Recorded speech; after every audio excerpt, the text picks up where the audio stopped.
एगो लड़की से प्रेम कइले बा बबुआ। लड़का लड़की से कि तहरा दीना ओहो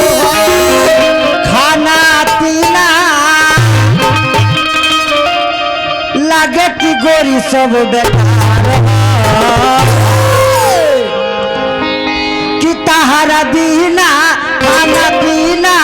लागे कि गोरी सब बेकार एगो हम दिल दिल दिल तहार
चरण से खाना खाए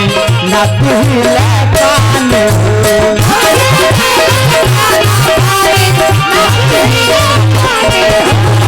जब से कहा गया देखला पानी चढ़ल गोरी जवानी हो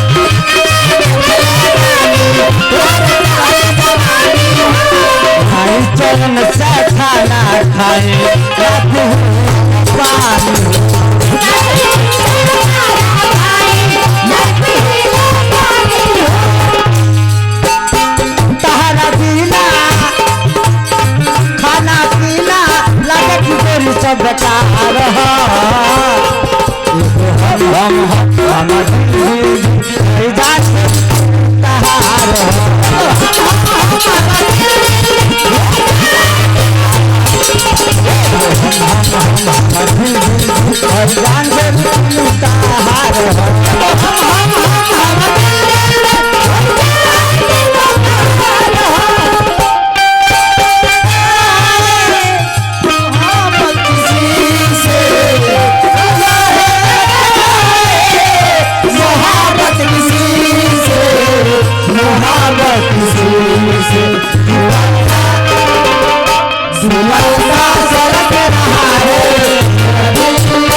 सब बेकार हम दिल दिल दिल